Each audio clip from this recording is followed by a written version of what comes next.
What? Jumping camels. Jumping camels? Yeah. What do you mean, just, you know, without any kind of a chit-chat before? Just, Jump the beast. Just straight in... In the Yemen. In the desert as well? In the Yemen. I don't believe that camel can jump. I never No, lift itself off it's the not ground. the camels that are jumping. Do you jump from one camel to another? It's more than that. Think Eddie Kidd. Oh, jumping over... All right. Yeah. Stunt bike. Stunt. Not bike, though. Oh. Just simply by your own human power, leaping over camels. What? The record is 6. No. One human being can run up and leap over 6 dromedaries. With a trampoline or something? No, there's a small amount of dirt laid up as a kind of jumping-off point, but no trampoline. Is there a bicycle pump involved? No bicycle. No bicycle pump. I mean, Yemen has some of the world's severest water shortages. It's got a 50th of the average of the world's water supply. Despite the fact that they have so little water, 40% of the water they have is spent on cultivating what? No, they don't have that in Yemen, no. Something that they are addicted to. Coffee? Tea? Something they chew.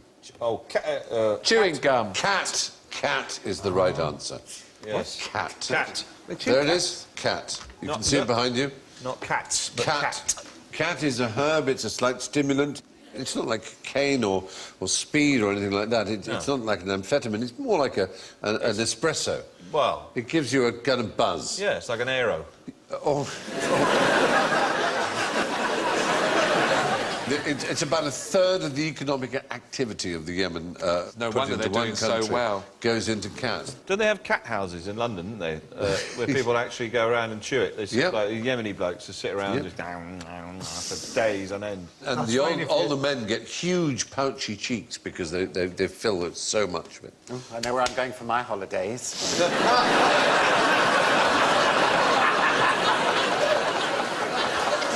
All right. OK. So, while we're there, what did the environmentalists say to the camel? Stop farting. They produce a lot of methane. Yes, they do. Where in particular? Out their arse. No,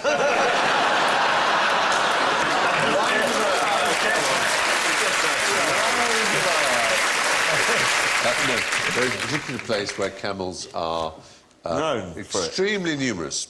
Egypt. Yes, but this is a place Oh, no, where... Australia. Is it Australia? Australia. We've got more wild camels in Australia than anywhere else on the planet. Exactly. They have the highest number of feral camels. In fact, they have 1.2 million of them. I like rats. They're vermin. Yeah. They get in your house. Yeah, It's and a you nightmare. can see only that sign could be Australia, couldn't it? Look at it. Camel, wombat, kangaroo. But the fact is, they export them to Arabia for meat and for racing. Because they're a finer sort of species of They were brought over originally as a pack animal to Australia. They seemed very natural because Australia's a dry country and camels survive well, obviously, in dry climates. People thought perfect, but of course they bred and they bred and they bred, and suddenly you've got these 1.2 million camels. Yeah. And they do an enormous amount of anal wind expulsion. They were on a download, actually. Yeah. 45... It's actually... They supported orchestral maneuvers in the dark. To be fair to them, it's not so much anal as oral. It's 45 kilograms of methane a year. Oh, God, you wouldn't want to stick one of them in a river, would you? You'd put it in like a speedboat, wouldn't you? I've shot a camel. It's the equivalent of a metric ton of CO2 in its impact on global warming. It's quite extraordinary. It's a sixth the amount of the average car. So now there's a company called Northwest Carbon, which has set up a thing where you offset your carbon footprint, if you're an Australian car driver, by paying this company to go and shoot camels. Which is basically a bit unfair because, let's face it, Europeans with cars are as unnatural to Australia as camels are. And it seems a bit unfair. Why shouldn't the camels shoot the humans? Yes. Here's the thing, though, while we're talking about all this whole business of ecology, Sainsbury's, the supermarket chain, very useful supermarket chain, the great thing about Sainsbury's, it keeps the scum out of Waitrose.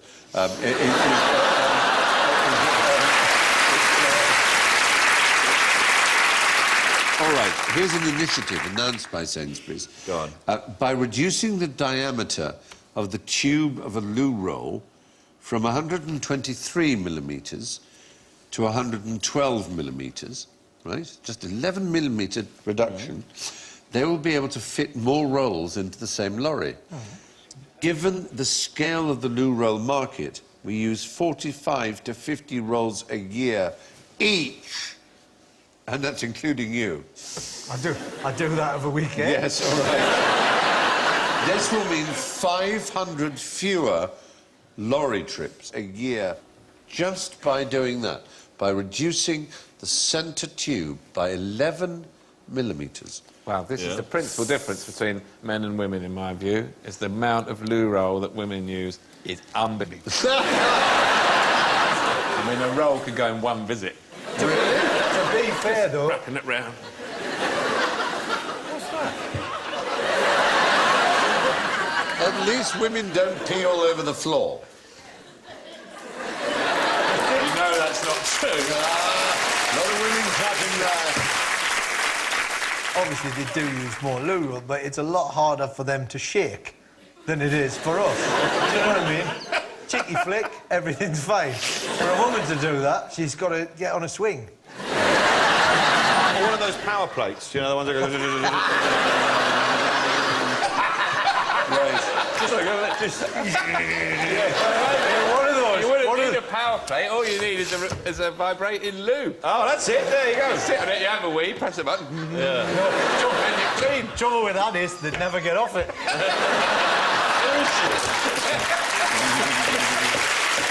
Are you coming out of there? Oh, God. I think I've got diarrhea. Now, here's the question. Here's It's a shaken vac, drinking leaves of water. I have to tell you that the little baby Jesus, whom I have never believed in until this minute, has told me to change the subject. All right. And we're going to jump. As we're jumping, we're going to jump. We're going to jump to Spain. We're on a roll.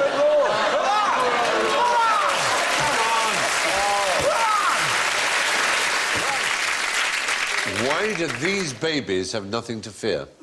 There are men jumping over them. Oh. But why have they nothing to fear? Oh. Yes. It's a real event that happens in Spain. Baby jumping. Baby jumping it's the baby jumping festival El Colacho. El Colacho. Yes, of course. Near Burgos in northern Spain, in the Castrillo de Murcia. The reason is that these babies have been purged of their original sin in this ceremony, so that if they die, they won't go to hell. Burgos has the largest cathedral in Spain. It's absolutely It's a very huge cathedral. enormous. Yeah. I love the concept of original sin. It's like you go to confess and you go in and the priest goes, that's not original enough. Primitive sin. All right, then, I got a transit van and then pushed it into a bouncy castle. Yep, I haven't heard that before. You can have a blessing. Well, yes, the Catholic Church is slightly embarrassed about this festival, actually, because... I could think, on the vibrating loo, you'd have different speeds, wouldn't you?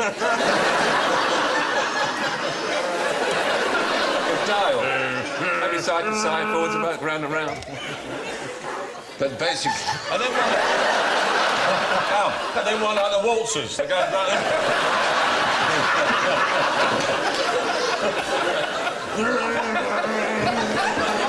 There are no reports of injured babies. All right. So you may prefer to indulge in a Japanese ceremony called the Hadaka Matsuri. It's the naked festival. Raw baby Yep, eating. it takes place in Okayama. There they are. 500-year-old event. It culminates in 9,000 men in loincloths wrestling in mud. Are they all men? Some of them look like women. Well, they're all There's men. a woman in the middle there, surely. No, he's a man. He's a man. and then, in the end, the lucky man gets thrown a pair of sticks by a Shinto priest at around midnight, and the winner thrusts the sticks into a wooden box filled with rice and is granted a year of happiness. It seems a perfectly normal way to behave to me, don't you think? Yeah. So run me through it again. You get a pair of sticks. 9,000 naked men wrestle in mud. with great big pouchy mouths. And then eventually... A Shinto priest throws 2 sticks to the winner, who sticks it in some rice and is granted happiness. OK. Yeah, that's it. I love rice. Yeah. Is that... Yeah. 5 stars on TripAdvisor, this one. Yeah. All right. Jumping out of planes now. What? OK, what happens if you wear your parachute upside down? You get back on... You're going to say you get back on the plane? Yes, Bill, you're in first. I was going to say that you just it comes out the wrong way, and you're fine. It's inside out. Yes. You go upwards, and you get back on the plane. No. I would think you'd be all right, wouldn't you? The parachute would catch the air anyway, and it would open. I have some experience of this. Yes, go on, tell us. I've done a tandem jump. I was once tossed through a hatch strapped to a red devil.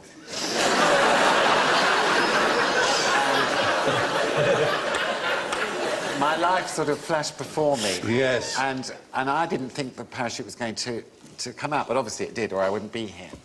But I did ask Keith, his name was. Keith the Red Devil. Yes. What would happen? It doesn't bear thinking about, apparently. No, you would die. You really would die. Did you ask him this on the way down? Keith! Keith!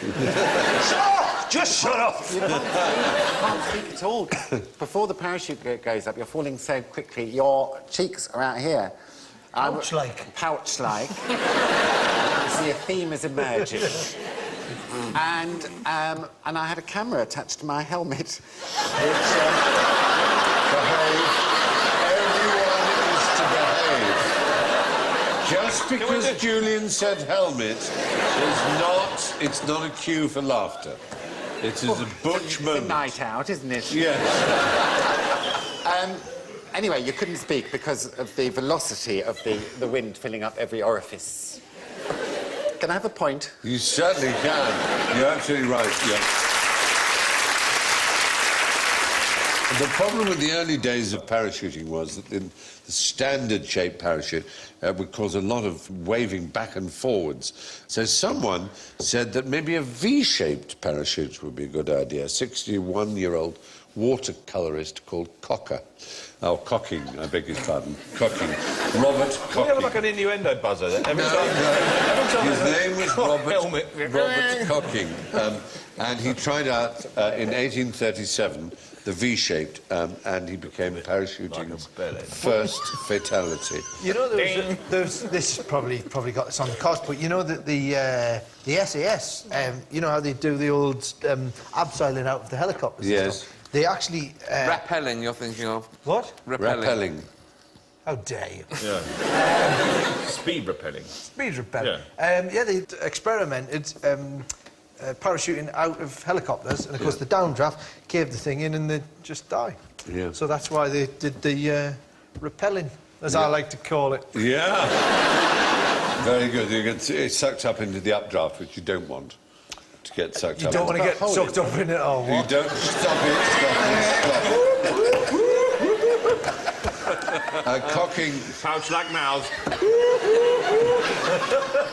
Cocking tried to involve himself with a balloon, and he went from the balloon and he went up too fast. It was all it was a big disaster. Went up too fast. Yes, went up too fast.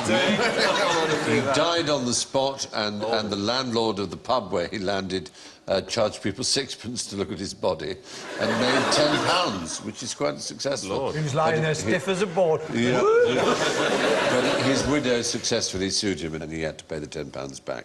Oh. But who was it who proposed a parachute back in 1485? Proposed a parachute? Yeah, suggested the idea of a parachute. Bound to be Da Vinci. It was indeed Leonardo da Vinci. Leonardo DiCaprio. He never tested it practically.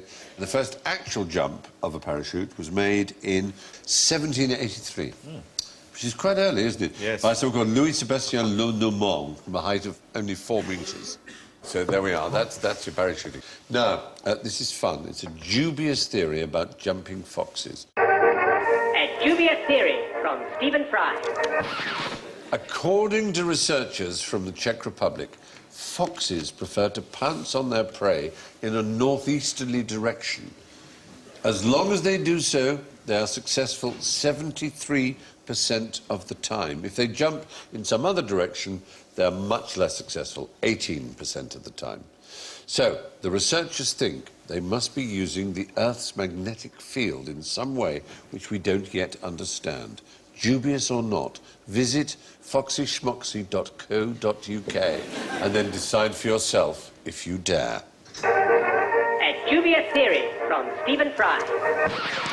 Yes, it is actually true that foxes do, the vast majority of their pounces on mice in particular are in exactly that direction.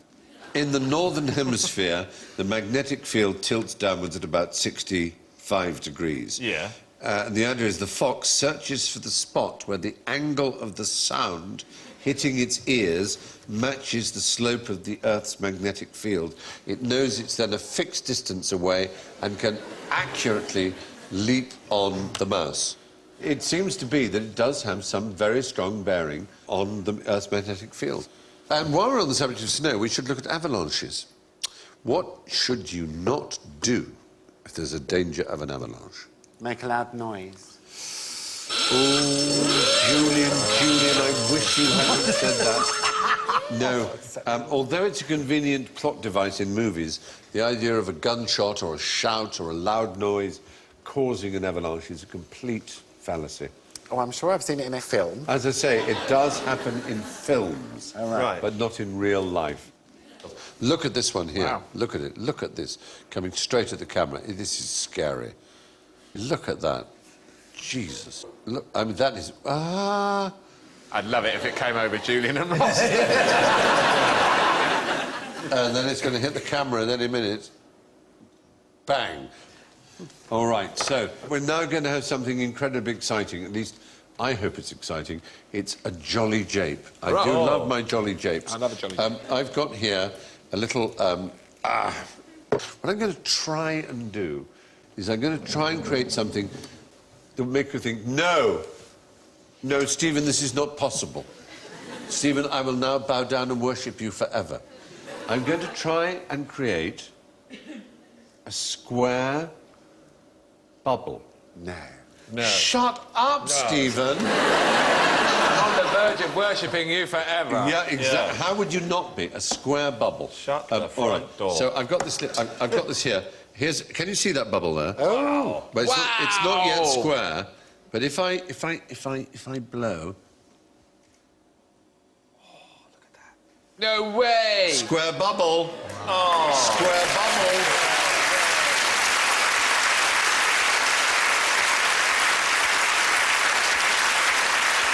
How amazing is that? Very cool. On television, virtually live, as we say, it's probably the only interesting and important thing I've ever done in my life.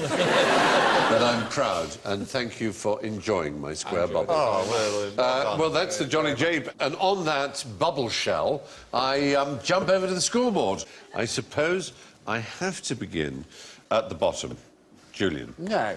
Unfortunately, you scored -7 points. Alan, you were at third place with -4. Thanks, Steve. In second place with 5 points, Ross Noble. And just 1 point ahead on +6 is Bill Bailey.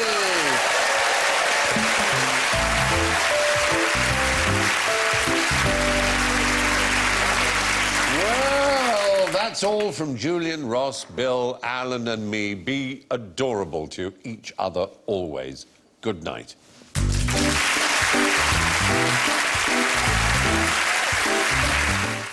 Stay with us here on BBC HD, heading from Woolwich to Bangladesh as we find the toughest place to be a foreigner next.